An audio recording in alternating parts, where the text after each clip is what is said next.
আমাদের আজকের video chemistry first paper রসায়ন প্রথম পত্র এক্সক্লুসিভ সাজেশন নিয়ে। আসসালামু আলাইকুম সুপ্রিয় শিক্ষার্থী, তোমরা সবাই কেমন আছো? তোমরা জানো কেমিস্ট্রি ফার্স্ট পেপারে টোটাল 4টা চ্যাপ্টার আছে শর্ট সিলেবাস অনুযায়ী। এখান থেকে দেখা যায় বেশিরভাগ ক্ষেত্রেই চ্যাপ্টার 2 থেকে 2টা সিকিউ, চ্যাপ্টার 3 থেকে 3টা সিকিউ এবং চ্যাপ্টার 4 থেকে 2টা সিকিউ এবং চ্যাপ্টার 5 থেকে একটা সিকিউ চলে আসে।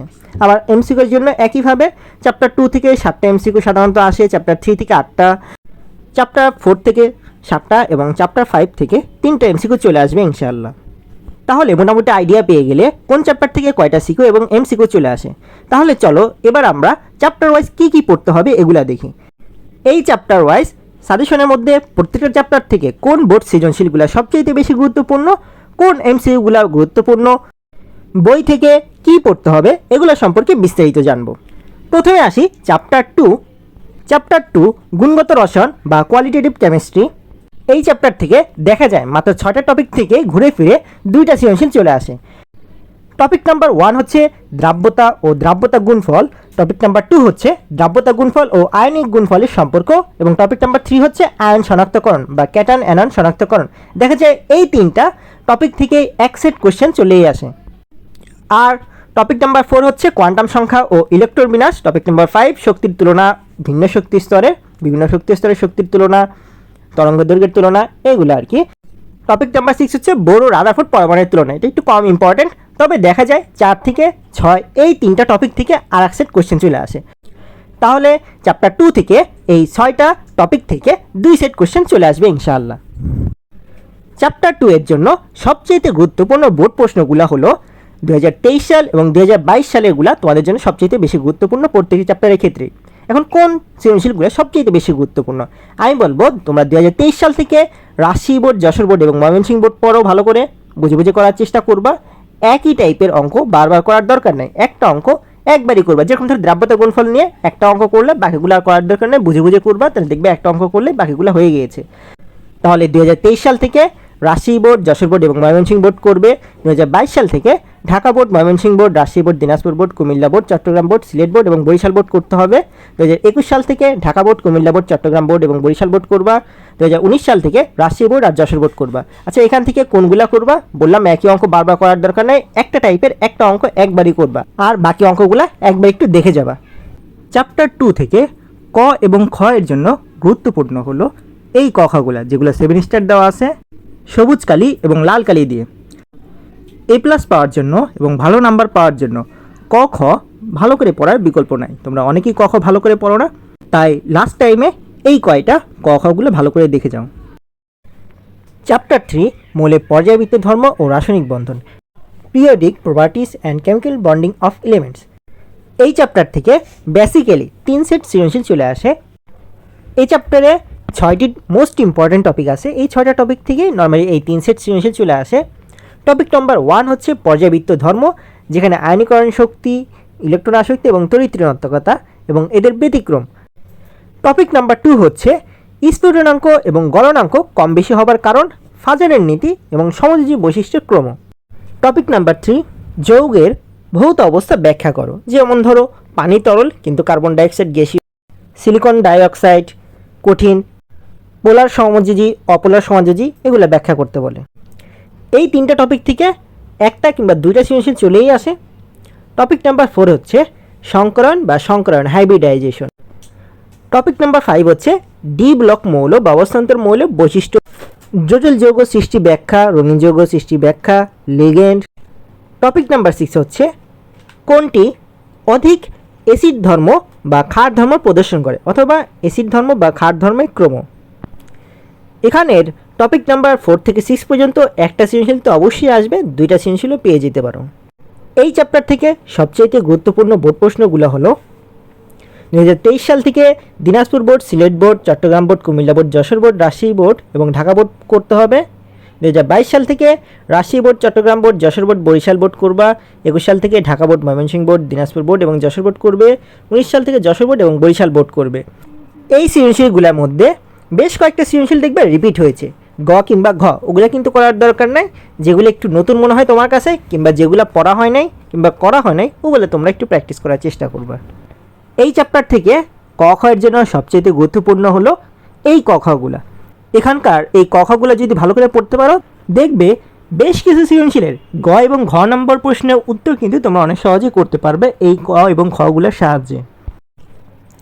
এবার আসি চ্যাপ্টার 4 রাসায়নিক পরিবর্তন বা কেমিক্যাল চেঞ্জেস। এখান থেকেও তোমরা জানো 2 সেট সৃজনশীল প্রশ্ন চলে আসে। টপিক নাম্বার 1 হচ্ছে পিএইচ কিংবা আলফা নির্ণয় করো, অথবা মিশ্রিত দ্রবণের পিএইচ নির্ণয় করো। টপিক নাম্বার 2 হচ্ছে বাফার দ্রবণের ক্রিয়া কৌশল, অর্থাৎ সামান্য অ্যাসিড বা ক্ষার যোগ করলে পিএইচে কোনো পরিবর্তন হবে কিনা এটা ব্যাখ্যা করতে বলে। তাহলে এই দুইটা টপিক থেকে নর্মালি এক সেট সৃজনশীল চলে আসবে ইনশাআল্লাহ। টপিক নাম্বার 3 হচ্ছে মিশ্রিত দ্রবণের প্রকৃতি অম্লীয় নাকি ক্ষারীয়। টপিক নাম্বার 4 হচ্ছে কেপি এবং কেসি সাম্য দ্রব্যকের রাশিমালা প্রতিপাদন করো, অথবা কেপি কিংবা কেসি নির্ণয় করো। টপিক নাম্বার 5 হচ্ছে লাশ হাতিলের নীতির সাহায্যে তাপোত্তেরিত বিক্রিয়া বিভিন্ন প্রভাবকগুলা বা নিয়ামকগুলা ব্যাখ্যা করো। টপিক নাম্বার 3 থেকে 5 পর্যন্ত এক্সেস সৃজনশীল চলে আসে। চ্যাপ্টার 4 থেকে সবচেয়ে বেশি গুরুত্বপূর্ণ বোর্ড প্রশ্নগুলো হলো 2023 সাল থেকে Dhaka board, Rajshahi board, Jashore board, Cumilla board, Sylhet board, Barishal board এবং দিনাজপুর বোর্ড পড়তে হবে। 2022 সাল থেকে Rajshahi board, Dinajpur board, Chattogram board, Sylhet board এবং বরিশাল বোর্ড পড়তে হবে। 2021 সাল থেকে Chattogram board, Sylhet board, Barishal board পড়বা। 2019 সাল থেকে Dhaka board, Cumilla board, Jashore board এবং বরিশাল বোর্ড পড়তে হবে। এই চ্যাপ্টারেও দেখবা অনেকগুলো সৃজনশীল প্র্যাকটিস করার জন্য দেওয়া হয়েছে একই রকম টপিক থেকে। তাহলে তুমি একটা টপিক থেকে একটা অঙ্ক ভালো করে করবা, বাকি অঙ্কগুলো একবার একটু দেখে যাবা কীভাবে করতে হবে, কারণ প্রসেসগুলো সবগুলো একই এবং বেসিকগুলো সবগুলো সৃজনশীলের জন্য একই। সো তোমরা একটা সৃজনশীল ভালো করে করলে বাকিগুলো 3-4টা সৃজনশীল অনায়াসে সলভ করতে পারবা এখান থেকে। চ্যাপ্টার 4-এর জন্য এই ক এবং খগুলা বেশ গুরুত্বপূর্ণ, এখান থেকে গ নাম্বার কোশ্চেনও চলে আসে। সো এই ক এবং খগুলো একটু ভালো করে পড়ে ফেলবা। চ্যাপ্টার 5 কর্মমুখী রসায়ন, এখান থেকে নর্মালি এক্সেস সৃজনশীল চলে আসে। নর্মালি দুইটা টপিক হচ্ছে আমাদের সিলেবাসের মধ্যে, যেমন ধরো এক হচ্ছে ভিনেগার প্রস্তুতি করতে হবে, আখের রস থেকে ভিনেগার প্রস্তুতি অথবা ইথানল থেকে ভিনেগার প্রস্তুতি, এটা আসে। আর 2 নম্বর টপিকটা হচ্ছে ভিনেগারের খাদ্য সংরক্ষণ কৌশল। দেখা যায় এই দুটা টপিক থেকেই একটা সৃজনশীল অনেক সহজেই চলে আসে। এখান থেকে টপিক নাম্বার 3 হচ্ছে লবণ, চিনি, সরিষার তেল এবং গ্লুকোজের সাহায্যে খাদ্য সংরক্ষণ কৌশলটা ব্যাখ্যা করা শিখবে, একটু দেখে রাখবে এই টপিকটা। টপিক নাম্বার 4 হচ্ছে খাদ্যের নিরাপত্তা, অণুজীবের হাত থেকে খাদ্যকে রক্ষা, খাদ্যের পর্যাপ্ততা, খাদ্যের উৎপাদন, সংরক্ষণ, এগুলো একটু দেখতে পারো। টপিক নাম্বার 5 হচ্ছে খাবার, কৌটাজাতকরণ, ফরমালিন ব্যবহার, এগুলো একটু দেখতে পারো।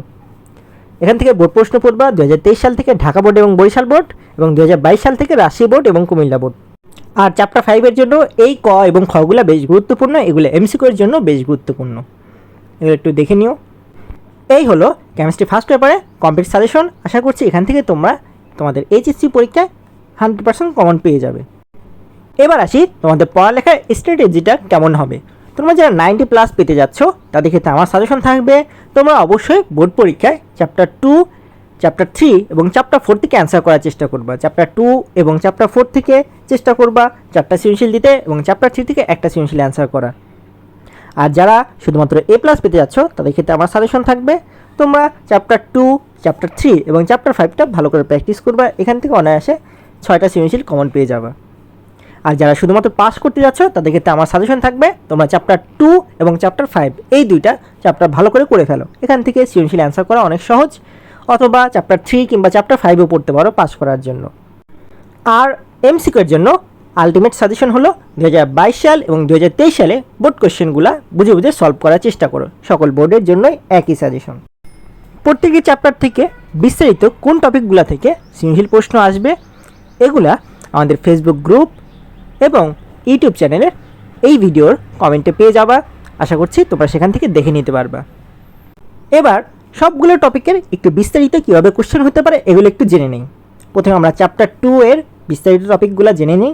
এখন আসি যে 6টা টপিক বললাম এখান থেকে কোন টাইপের কোশ্চেন চলে আসে। যেমন ধরো টপিক নাম্বার 1 থেকে দ্রাব্যতা ও দ্রাব্যতা গুণফল, দ্রাব্যতাকে এস দ্বারা প্রকাশ করা হয় কেএসপি, দ্রাব্যতা গুণফল, তাহলে এখান থেকে দ্রাব্যতা বা দ্রাব্যতা গুণফল নির্ণয় করতে বলতে পারে।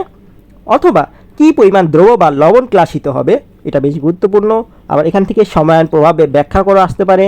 তারপর একটা গ্রাফ বা লেখচিত্র দিয়ে দিল যেখান থেকে তাপমাত্রা বৃদ্ধিতে দ্রাব্যতা হ্রাস বা বৃদ্ধির বর্ণনা করতে বলে। গ্লোবাল লবণ হইতে পারে, সিলভার ক্লোরাইড হইতে পারে, ক্যালসিয়াম হাইড্রোক্সাইড হইতে পারে, এরকম আর কি। তারপরে ঘনমাত্রা গ্রাম পার লিটারে হিসাব করতে বলতে পারে।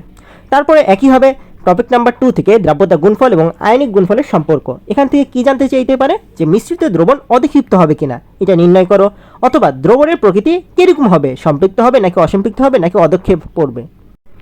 তারপর লাস্ট ইয়ারে আর একটা গুরুত্বপূর্ণ সৃজনশীল এসেছিল, এখান থেকে সম্পৃক্ত দ্রবণ করতে কী পরিমাণ অতিরিক্ত লবণ যোগ করতে হবে। এটাও কিন্তু দ্রাব্যতা গুণফল ও আয়নিক গুণফলের সম্পর্কের মধ্যে পড়েছে। আর টপিক নাম্বার 3 ছিল আয়ন শনাক্তকরণ, ক্যাটায়ন শনাক্তকরণ আসতে পারে অথবা অ্যানায়ন শনাক্তকরণ আসতে পারে। এখান থেকে বেশি ইম্পর্টেন্ট হচ্ছে গিয়ে পটাশিয়াম ফেরোসায়ানেট, ফেরিসায়ানেট, তারপরে অক্সালিক অ্যাসিড, এই টাইপের বিক্রিয়াগুলো এবং কালারগুলো তোমরা একটু মুখস্থ রাখার চেষ্টা করবা। আয়রন আয়ন শনাক্তকরণ, কপার আয়ন শনাক্তকরণ, ক্যালসিয়াম আয়ন শনাক্তকরণ, এগুলো দেখা যায় বেশি চলে আসে। তাহলে টপিক নাম্বার 1 থেকে সবচেয়ে গুরুত্বপূর্ণ হচ্ছে দ্রাব্যতা বা দ্রাব্যতা গুণফল নির্ণয় করতে বলতে পারে, আর টপিক নাম্বার 2 থেকে বলবে যে মিশ্রিত দ্রবণ অধিক্ষিপ্ত হবে কিনা। এই দুইটা সবচেয়ে বেশি গুরুত্বপূর্ণ এই তিনটা টপিকের মধ্যে। এবার আসি টপিক নাম্বার 4, কোয়ান্টাম সংখ্যা ও ইলেকট্রন বিন্যাস। এখান থেকে যদি সহজ কোশ্চেন করে তাহলে তোমাকে জানতে চাইবে নির্দিষ্ট কক্ষপথ বা সর্বশেষ কক্ষপথের সর্বোচ্চ অরবিটাল সংখ্যা নির্ণয় করো, অথবা সর্বোচ্চ ইলেকট্রন ধারণ ক্ষমতা নির্ণয় করো, এটাও আসতে পারে। অথবা আর একটা জিনিস আসতে পারে ইলেকট্রন বিন্যাস ও ইলেকট্রন বিন্যাসের ব্যতিক্রম, এটা হচ্ছে আহ্বান নীতি অনুসারে অথবা হুন্ডের নীতি অনুসারে ব্যাখ্যা করো। তাহলে আহ্বান নীতি অনুসারে তোমরা তো জানো N+L ফর্মুলা, আর হুন্ডের নীতি অনুসারে বিপরীত স্পিন, একই স্পিন, এগুলো একটু ব্যাখ্যা আকারে পড়ার চেষ্টা করবা। আর এই টপিক থেকে সবচেয়ে বেশি গুরুত্বপূর্ণ হচ্ছে পলির বর্জন নীতি। 4টা কোয়ান্টাম সংখ্যা কখনোই একই হবে না একই পরমাণুর 2টা ইলেকট্রনের ক্ষেত্রে, তাহলে এইটা হচ্ছে পলির বর্জন নীতির সাহায্যে ব্যাখ্যা করা যায়, এটা একটু ভালো করে পড়বা, বেশ গুরুত্বপূর্ণ। তারপর এবার আসি টপিক নাম্বার 5, শক্তির তুলনা ভিন্ন শক্তি স্তরের জন্য। তোমাকে বিভিন্ন শক্তি স্তর দিয়ে দিবে, K11 আকারেও দিয়ে দিতে পারে অথবা 1, 2, 3, 4 এরকম ভিন্ন কক্ষপথও দিয়ে দিতে পারে। তাহলে এখান থেকে বা শক্তি তুলনা করতে বলতে পারে, যেরকম ধরো তৃতীয় কক্ষপথ আর চতুর্থ কক্ষপথের শক্তির তুলনা করতে বলতে পারে। তারপরে আবার কোন শক্তি স্তরের শক্তির পরিমাণ বেশি হবে, তুমি 2টা শক্তি স্তরের শক্তি বের করার পরে শক্তি 2টা তুলনা করবা বা পার্থক্য করবা। তারপর ব্যাসার্ধের তুলনা আসতে পারে, আর এর সূত্রটা মুখস্থ করতে হবে। তারপর তরঙ্গ দৈর্ঘ্যের তুলনাও আসতে পারে, যে রিডবার্গ ধ্রুবক দিয়ে যে mu bar equals to 1/λ is equal to RH into Z square into 1/n square minus 1/n2 square. এখন জেড স্কোয়ারটা সবসময় ইউজ করা হয় না, জেড স্কোয়ারটা ইউজ করা হবে শুধুমাত্র হাইড্রোজেন ছাড়া অন্য যে কোনো পরমাণুর ক্ষেত্রে, লিথিয়াম আসতে পারে, বেরিলিয়াম আসতে পারে, এরকম আর কি। তারপরে একইভাবে বোরের ভরবেগে কৌণিক ভরবেগের সূত্রটা মুখস্থ রাখতে পারো। তারপরে আরেকটা বেশি গুরুত্বপূর্ণ কোশ্চেন হচ্ছে গিয়ে বর্ণালী কী বর্ণের হবে, অথবা বর্ণালী দৃশ্যমান হবে কিনা, অথবা কোন অঞ্চলে তরঙ্গ দৈর্ঘ্য বা রশ্মি দেখা দিবে। এটার ক্ষেত্রে আমরা 1/λ is equal to RH into Z square 1 ওই ফর্মুলাটা ইউজ করব। তারপরে এখান থেকে আরেকটা জিনিস জানতে চাইতে পারে আয়ার এবং ইউভি রশ্মির ব্যবহার চিকিৎসা ক্ষেত্রে এবং কৃষিক্ষেত্রে এগুলো ব্যবহার আসতে পারে। বেশ সহজ কোশ্চেন, এগুলো একটু ব্যাখ্যা আকারে পড়ার চেষ্টা করবে। আর টপিক নাম্বার 6, বোর ও রাদারফোর্ডের পরমাণুর তুলনা। এখান থেকে স্বীকার্য আসতে পারে, বোর ও রাদারফোর্ড পরমাণু মডেলের স্বীকার্য, পরমাণু মডেল দুইটির সাফল্য কে বেশি সফলতা অর্জন করেছে, আবার বোর এবং রাদারফোর্ড পরমাণু মডেল দুইটার সীমাবদ্ধতা, এগুলো একটু পার্থক্য আকার পড়ার চেষ্টা করবা, তাহলে দেখবে ইজি হয়ে গিয়েছে। তাহলে এই চ্যাপ্টারের সামারি হলো যে বোর্ড কোশ্চেনগুলো বললাম এইগুলা তোমরা বুঝে বুঝে করার চেষ্টা করবা। এখান থেকে একই অঙ্ক বারবার করার দরকার নাই, দেখবা দ্রাব্যতা গুণফল থেকে কয়েকটা অঙ্ক আছে, কিন্তু এগুলা থেকে একটা কি 2টা প্র্যাকটিস করবা, বাকিগুলো এমনি দেখে যাবে কোশ্চেনটা কীভাবে হয়ে থাকে। তারপরে একইভাবে যেগুলো সবচেয়ে বেশি গুরুত্বপূর্ণ 5-6টা টপিক বললাম এই চ্যাপ্টার থেকে, যেগুলো থেকে প্রায় প্রতি বছরই কোশ্চেন আসে, এগুলো একটু ভালো করে প্র্যাকটিস করার চেষ্টা করবা। তারপরে এমসিকিউর জন্য বলবো 2021, 22 এবং 23 সালে বোর্ড কোশ্চেনগুলো একটু ভালো করে প্র্যাকটিস করো, বুঝে বুঝে করার চেষ্টা করো, তাহলে দেখবে কেমিস্ট্রি ক্ষেত্রে 90% এমসিকিউ এখান থেকে কমন পেয়ে গিয়েছো। আর যারা বই পড়তে যাচ্ছ বা বোর্ড বই পড়তে যাচ্ছ তাদের ক্ষেত্রে আমার সাজেশন থাকবে, এখন বোর্ড বই পড়ার টাইম একেবারেই কম, কিন্তু তবুও যদি পড়তে চাও তাহলে আমি সাজেস্ট করবো তোমরা বোর্ড বইয়ের যে লাইনগুলো বোল্ড করা আছে অর্থাৎ গাঢ় করে দেওয়া আছে ওইগুলো একটু ভালো করে প্র্যাকটিস করো বা মুখস্থ করার চেষ্টা করো, এটা এখন কার্যকরী হবে। পুরোপুরি রিডিং পড়ার সময় একেবারেই নেই, তোমরা যতটুকু সম্ভব ওই বোল্ড করা লাইনগুলো মুখস্থ করার চেষ্টা করো। আর আমি যে টপিকগুলো বললাম এইগুলা থেকে এমসিকিউ কিন্তু সমানভাবে গুরুত্বপূর্ণ। এছাড়াও চ্যাপ্টার 2তে বেশ কিছু ছক আছে, এগুলো একটু মুখস্থ রাখার চেষ্টা করবা। যেরকম ধরো কোন সময় কোন কোয়ান্টাম সংখ্যাগুলো আবিষ্কার হয়েছে, তারপরে আবার ওই যে ইউভি রে, আইআর, ভিজিবল রশ্মি, এদের একটা ছক আছে। রেখা বর্ণালী সিরিজটি একটু মনে রাখার চেষ্টা করবা, বামার, প্যাসচেন, এই সিরিজটা একটু মনে রাখার চেষ্টা করবা। তাহলে এই হলো চ্যাপ্টার 2 এর কমপ্লিট সাজেশন। আশা করছি এখান থেকে ইনশাআল্লাহ সৃজনশীল এবং এমসিকিউ কমন পেয়ে যাবা।